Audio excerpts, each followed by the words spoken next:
everyone, I'm Sonic, Sonic98, bringing you the latest on video game, TV news, and more. Today we are going to be reviewing the second part of the Transformers Robots in the Sky Season 2 premiere Overloaded, which just aired yesterday. Now to me, this part felt kind of a step down compared to Part 1, which was really epic. Part 2 just kind of seemed to just carry it along, didn't really add anything to it. But we're going to go over what this episode did right and what it did wrong. So first we're going to go over the pros of this episode, with my personal pro being the away team segments. That means anything with Optimus, Sideswipe, Windblade, and Drift in it. This part, I feel, was more... If Part 1 was focused more on Bumblebee, Strongarm, and Grimlock battling Overload, this one was more focused on the other team trying to capture Polar Claw. So the episode starts off where their segment ended last week's episode with Optimus about to fall off the cliff and Jetstorm and Slipstream trying to help him up. After that, we kind of get like more Sideswipe kind of being a dick to Optimus, saying how like he doesn't think he's like the badass he was back in Transformers Prime, which I didn't mention last week in my Overloaded Part 1 review. Of course, Windblade and Drift are pissed off at Sideswipe because he's being a jerk. But overall, it seems to be I feel like Sideswipe being a dick to Optimus is more, I feel, more in character to him than being a dick to Strongarm, because at this point, Strongarm and Sideswipe seem to have developed a really good relationship with each other, but just have him constantly bicker with her in that last week's episode, I think was kind of out of character. But have him go with Optimus, who is this really good hero, but now he's been like really weak and shown not to be that useful, it's really good. So shortly after their failed attempt to grab Polar Claw, Optimus reveals to Drift, Windblade, and Sideswipe that while he was training under the Primes after he died in the end of Predacons Rising, he learned from the Primes that he has the ability to take the camo of any vehicle without just necessarily just transforming into that vehicle. So he teaches Sideswipe, Windblade, and Drift how to do this. And I gotta say, the Arctic camos actually look really cool on them. I really like Arctic camo Sideswipe. I'll be honest, if they made an Arctic Camo Sideswipe toy, I would probably get it. I realize that they're just doing this, Hasbro's doing this so that they can have more toys to build, therefore make more money off it, but still, it's a nice way to integrate the camos into the TV show, and I think that's really cool. Now, if I would have to say my overall favorite part of this segment, it would definitely be the bickering going on between Sideswipe and Optimus in this, because constantly Sideswipe's berating Optimus, telling Windblade and Drift how useless he is, and then Optimus is just going along with it, and then halfway through it, I think one of Sideswipe's joints gets frozen or something, so it ends up like making like a fidgety noise. Eventually, when they're trying to sneak up on Polar Claw, his wheels end up making the creaky noise and wake him up, and so they have to go on this epic chase down on the ocean floor to get to him. And this, I think, shows more about Optimus. I like how Optimus has proven to be more of like, rather than just like in Transformers Prime, he was like the brute tank leader who would always just go in, charging, just wreck everyone. Here, he's taking more of like a tactician approach, where you see him like ordering Windblade to go above surface and try to locate Polar Claw, while Sideswipe, Drift, and him go to ambush him. But the best part is how sassy Optimus is towards Sideswipe at the end of this, because really, we've never seen Optimus have a sense of humor back in Transformers Prime, and to have him be so sassy to Sideswipe, it was really funny. Here, I'll let you look at it for yourselves. Your strategy was exceptional, Optimus Prime. When one is not at one's best, minimizing an opponent's strength is a prudent course of action. Things worked out okay. This time. Sideswipe, you appear to be limping. Do you require assistance? Like I said, it's great to see Optimus finally have a sense of humor. Now, we're gonna go on to the lesser part of this episode, which would be Bumblebee, Strongarm, and Grimlock dealing with Overload.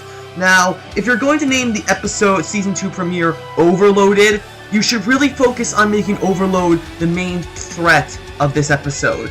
Now, to me, I guess obviously this is to make up for the fact that Optimus' group didn't really get a lot of screen time in the first episode, but to me it just seems that they kind of rushed this, because...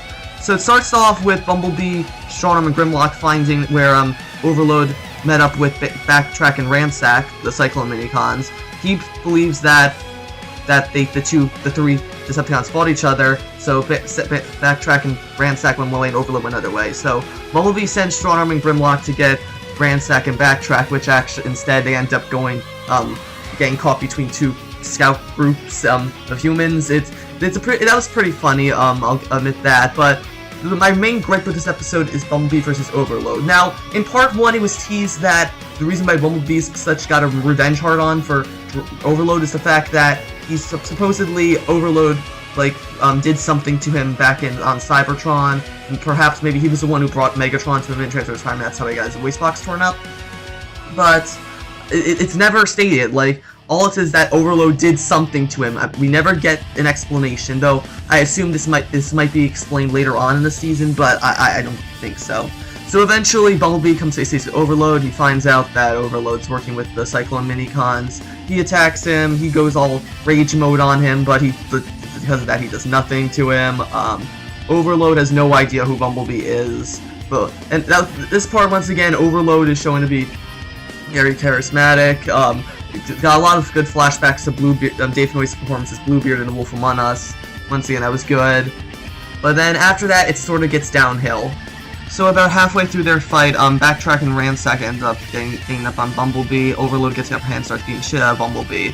Eventually realizing that Strongarm and Grimlock are going to come help him, Bumblebee tries to get these Cyclone Minicons to try to betray Overload and get on his side. Then he starts distracting them by clanging metal pots on Overload for some reason, because the Cyclone Minicons are attracted to sound, which I think is completely fine. But all it takes for Overload to be defeated really is to just have 2 Cyclone Minicons annoy him with metal pots while Bumblebee does one punch to his face and knocks him out. I don't know, I mean, you had Overload be such this big threat in part 1 where he single-handedly took down Bumblebee, Strongarm, and Grimlock. Now, Bumblebee we can excuse because he probably wasn't thinking straight due to his rage, but Strongarm and Grimlock definitely weren't, and he took them down easily without a scratch. Yet he goes down from one single punch to the face from Bumblebee. Even though he punched him once to the face already back in episode 1, and that didn't do anything, but piss him off. So I'm kind of incredulous, but I don't know. I guess Hasbro just wanted to find a way to get Overload in stasis so that Steeljaw eventually break him out soon, because we've seen him in some of the earlier trailers that Overload's with Steeljaw and other scenes, so we know they'll break out eventually, but that's pretty much it. Overall, since I didn't really like that. And so that's pretty much it for my review on Overloaded Part 2. I guess now, since Sideswipe's team and Bumblebee's team didn't get back together, I'm assuming that's probably going to be the focus for the majority of the season, with Optimus, Sideswipe, Windblade, and Drift trying to get back to them, capturing different Decepticons along the way, and probably they're going to be just there to sell toys. Every new episode they're going to get a different camo probably, and be like, hey, Hasbro's like, hey kids, go buy these camos, they're cool. And then meanwhile, Bumblebee's team is going to be more like a story-based driven group, with them battling Steeljaw's group and everything, so that should be interesting. I mean, it's a nice way to make sure Optimus isn't the focus of it, but then again, they're gonna have to split up the episodes so that either each episode's always gonna be Bumblebee's team and Optimus's team, or maybe one episode, the next 2 episodes are gonna be focused on Bumblebee's team, and then maybe the next 2 would have to be focused on Optimus's team. Either way, though, I feel this is kind of a step down compared to Overload Part 1. I would give it a 7 out of 10. Optimus's team segment was great, but the Overload segment, it was just kind of rushed in my opinion. So that's it for today's review. I'll be back next week with Episode 3, Metal Meltdown. If you like this, be sure to leave a like, comment, subscribe, and I will see you guys later.